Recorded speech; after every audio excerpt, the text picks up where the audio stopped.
possess some merit. It is great to have in our presence a special guest and friend of mine, Dr. Tom Harrison. Some of you may know Dr. Tom from Asbury. He is retired, what, 4 years? 3 years? 4 years. I had a finger there.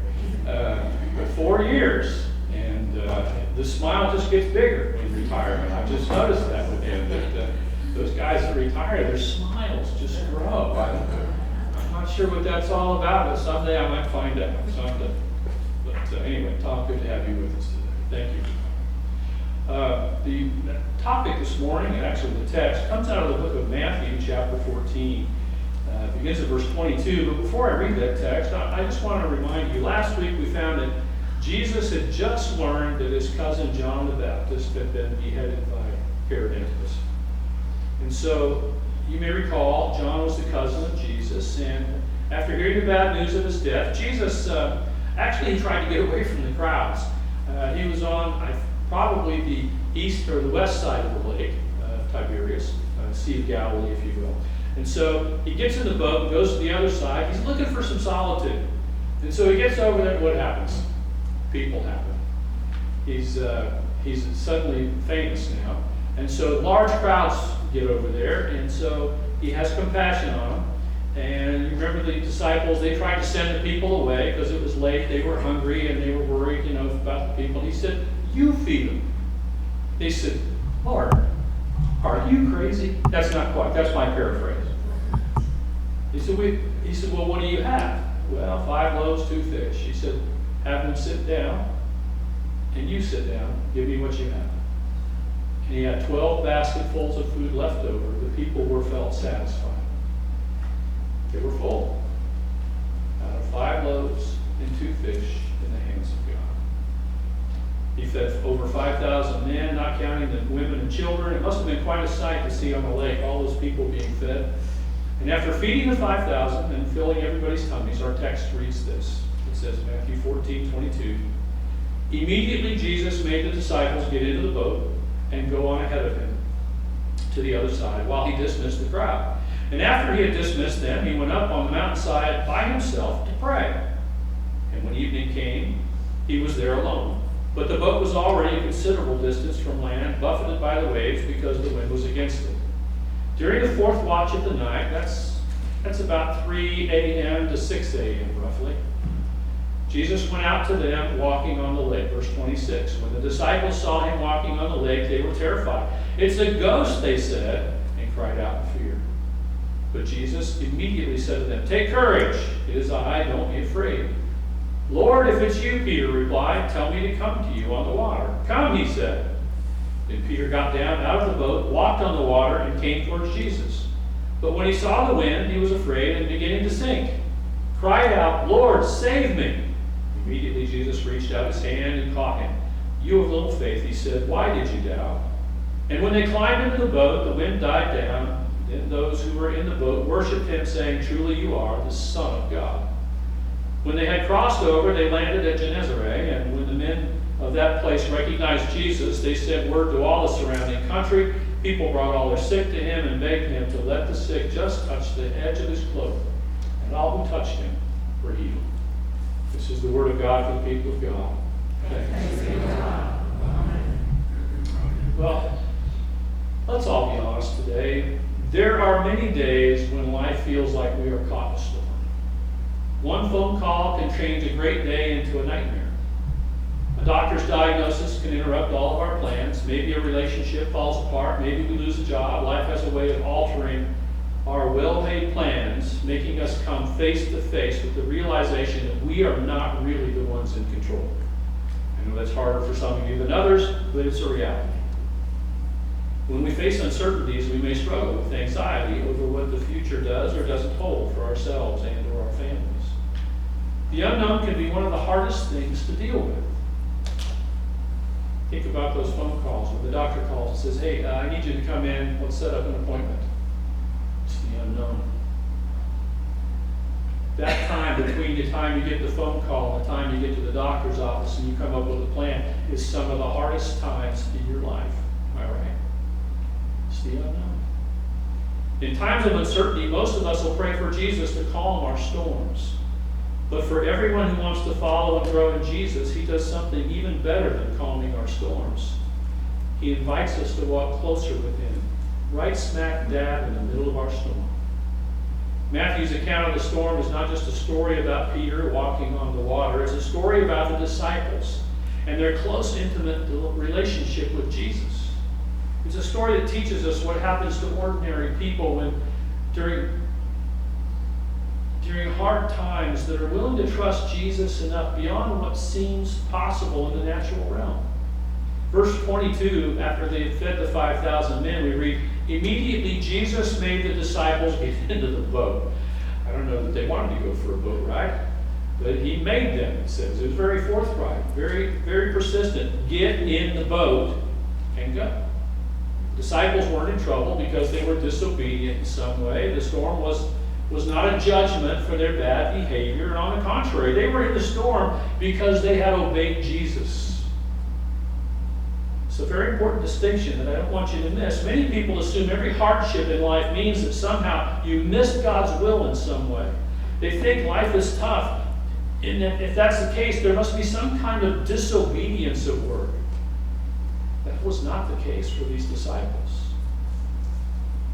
That mindset is a result of works righteousness.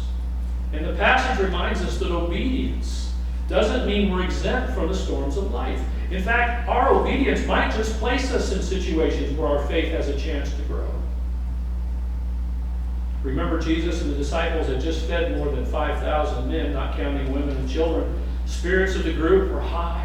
Man, they were coming down off that hill. I wouldn't call it a mountain like the Bible does, but it's not a mountain. It is a big hill, but it's not. And so they come down off of there and they get in the boat. Boy, they're pumped. Man, we still got 12 basketfuls. We only had 5 loaves. Now we got 12 basketfuls of food. This is pretty cool stuff working with Jesus. Expectations of his ministry were growing, but instead of letting them celebrate a little longer, Jesus sends them, after he dismisses the crowd, out into a storm. You gotta think God's got a sense of humor, doesn't he? The disciples discovered something all believers will eventually learn. Yesterday's miracle doesn't guarantee tomorrow won't have storms. A personal trainer doesn't strengthen the muscles by making every workout easy. Growth happens through resistance. Likewise, Jesus isn't trying to make faith comfortable. He's finding ways to make their faith stronger. The storm wasn't evidence that they were alone or abandoned by Jesus. The storm was the great classroom where they would learn who Jesus really is. The storm's also where they learned what they were capable of when they focused completely and intently upon Jesus the Christ. Verse 24 said the boat was already a considerable distance from land, buffeted by the waves. Finally, Jesus and the disciples were away from the crowds, and the disciples couldn't see Jesus in their storm, but Jesus was still watching them. While they struggled against the wind and the waves, Jesus prayed on the surrounding hills by the lake, and before Jesus came to them physically, he was already aware of their situation. He knew what was going on. Look, what's happening in your life is not oblivious to God. God knows. Every tear you cry, he knows. There will be seasons in our lives when God feels distant or maybe even silent. Prayers seem to go unanswered. The waves keep coming. The winds refuse to stop and beating against us. But please remember, his silence doesn't mean he's absent. The one who seems distant is very aware of every wave and threat to your boat. When my daughter Ashley was young, she used to like to hide from me. I don't know if you had kids like to mess with you like that. Mine wasn't. Especially in retail stores. Her favorite hiding place was in the middle of those round clothing racks, you know, Dillard's and Macy's and stuff. She would go camp out in there, and of course they pack them together, and then I'm stuck looking around for her. She's thinking, oh, isn't this fun? Well, at the time, kids were being abducted at a pretty good rate. And one day while we were in Dillard's at the Fort Smith Mall, she decided to pull this little trick on me, so I figured out where she was. I remember the book I had. You're going to hate me for this. It's called the Gun Dog book. It's how to train your dog when they're a puppy. And you let them run. They just take off and run, and then you hide. And then they have to come find you. And it's a way of making them realize they need to keep their eyes on you, close to you, or they'll get lost. They'll end up nowhere. And I thought it worked great on my dogs. I'm going to try it on my daughter. So after a few minutes, I figured out where she was. Seeing that no one else was around, I walked off at quite a distance. I could still see her. She couldn't see me. And after a few minutes, she realized I wasn't close by. And when she came out, she couldn't see me. She began to worry. And after a little time, she started to cry. Now, I want you to know I let her cry for a little while. Because I thought, she has got to get this lesson. I don't want to have to do it again. Because if I have to do it again, she's going to know what's going on. And she won't be too worried the second time. Her safety was at risk with these stunts. And it drove me crazy. Before this event, I had been seen at least twice running through Walmart, sprinting down the lanes, looking for her down the aisles. It was the first time, and she had drove me crazy on this deal. And while I hated to see her scared and afraid, it was necessary to teach her to stay close to me so that I could protect her from the others who I knew wanted to do her harm. The fact is, Jesus watches over his children with even greater expertise and care than I ever could. Verse 25 says, shortly before dawn, Jesus went out to them walking on the lake. Please notice what time Jesus came to them. Now, he didn't come in the first hour or the second watch. He didn't come right away. I'm sure they had asked God for help before, but he didn't come right away. His timing is perfect. He came just before dawn, after they've been struggling for several hours. God's timing might feel slow to you, but I've found his timing always has a purpose of some kind. You have to admit the most surprising aspect of the story is how Jesus came to their rescue. He didn't arrive on a larger boat or pluck them out with a chariot of fire. He was walking very calmly on the waves of the things that they felt were the most dangerous to them at the time. He was walking on it. It was under his feet, literally. Walking on the water, the things that they felt threatened by, the waves that had the potential to swamp the boat, and the terrified disciples were under his feet. Always remember the things that overwhelm us are always under the direct authority of the living God. When children are afraid of thunder and lightning, their fear is the evidence that they believe the storm is not in control, but the storm is the one in control. As we get older, we learn that the storm has its limitations and not something we need to fear. In a similar way, our perspective changes when we remember that Christ still rules over whatever it is that might frighten us. The storms of this life are never greater than the authority and the power of the Savior. When Jesus told the disciples not to fear, Peter responded by saying, Lord, if it's you, command me to come to you on the water. And Jesus answered with one word, just one word. He said, come. Come. Faith is revealed when God invites his people and they respond in obedience. Peter did something nobody else dared to do in the storm. He stepped out of his comfort zone into the middle of the storm. Peter was the only one that I'm aware of, besides Jesus, to ever walk on the water. We seem to remember Peter sinking more than we remember his water walking. Jesus remembered Peter's faith in the storm, and all of the others stayed in the boat. He lived out a true miracle and increased the awareness of faith to all who were in the boat. Imagine standing on the edge of a high diving board. You can spend hours of thinking about every possible outcome before you jump. You can worry, you can fret, you can protest, or you can just trust your diving instructor who says, jump.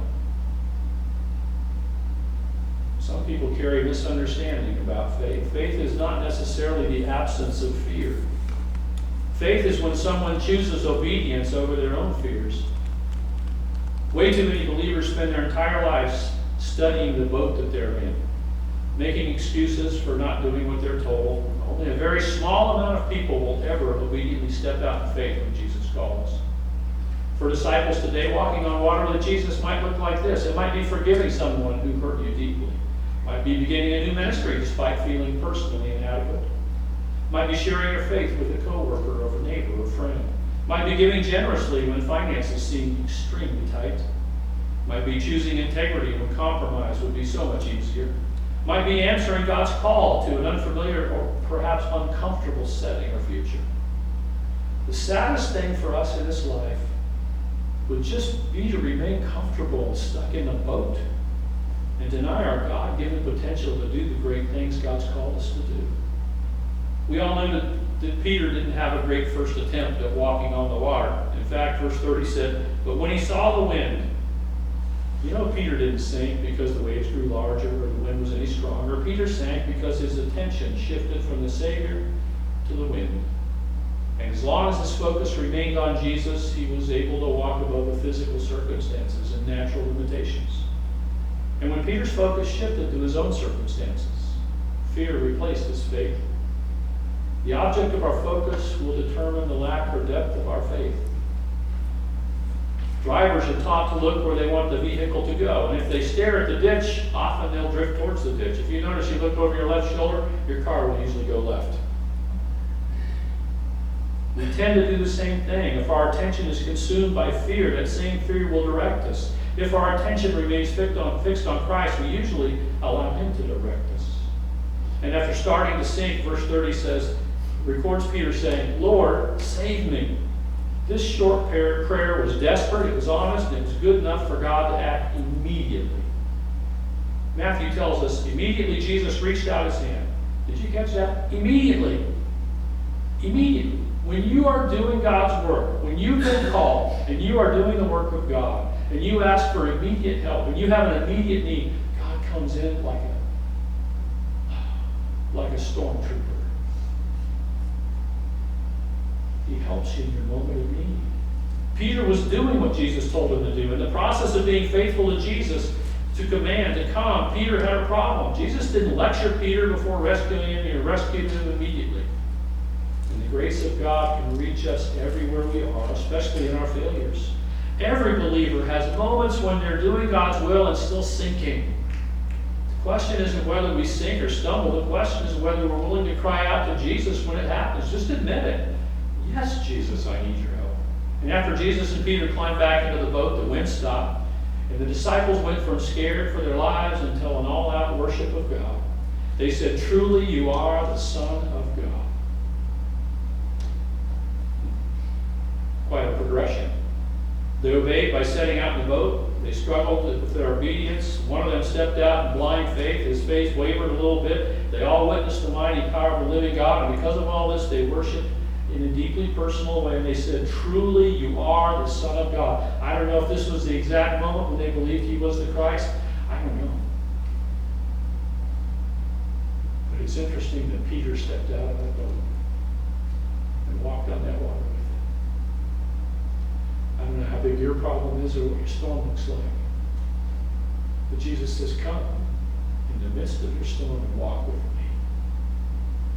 Shadrach, Meshach, and Abednego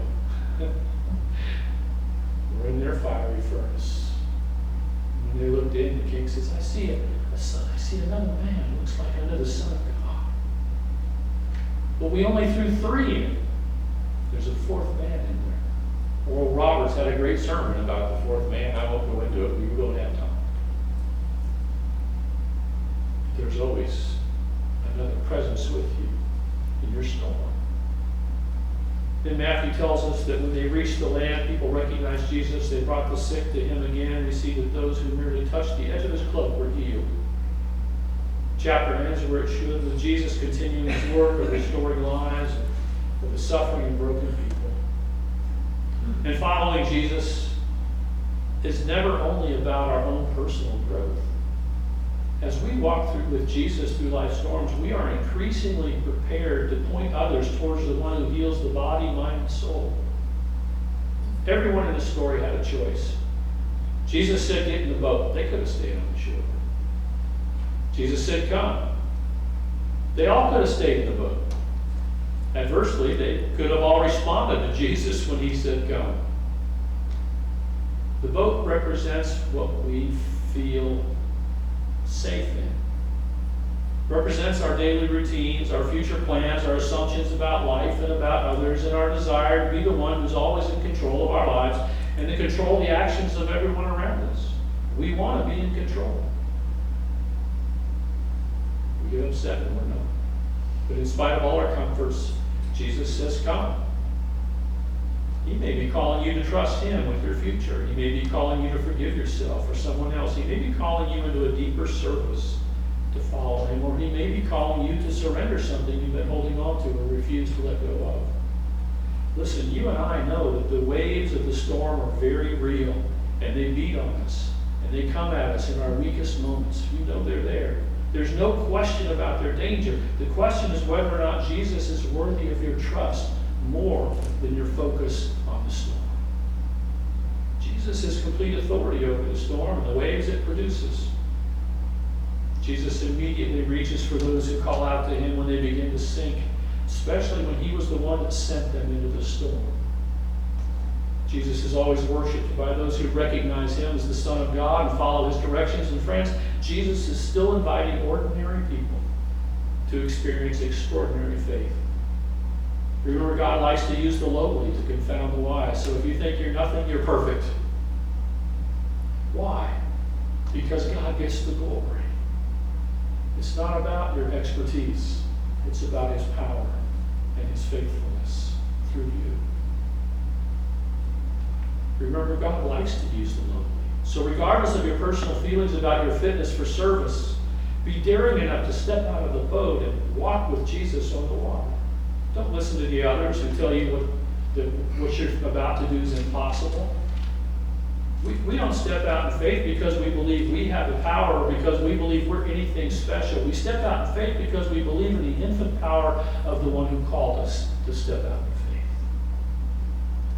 Maybe you have a calling in your life, but you have yet to get out of the boat. I would encourage you to make the leap and walk with Jesus on the water. Maybe you've been so focused on the storm you've lost sight of Jesus calling you in some way. I would encourage you to remember the calling and know that God does not revoke a call. Maybe it's time for you to get out of the boat and dance on the waves with Jesus. Maybe you got out of the boat, you walked on the water, and now you feel as though you're sinking.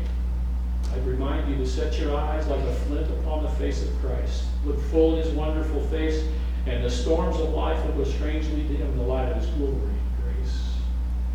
Whatever your need this morning, wherever you are in your faith journey, commit your lives to him. Whatever storm you find yourself in, ask him to let you walk on the waves with him. Maybe you feel as though you're sinking in that storm. If that's you, please call out, Lord, save me. This morning I'm going to ask you to find a place to pray. Start by worshiping him and saying, truly you are the Son of God. And then ask him what he wants you to do next. And do it. After all, through Christ you are more than conquerors who strengthen you. Step into his will for your life and be blessed. I'm going to ask Carl to come. We're going to sing the invitational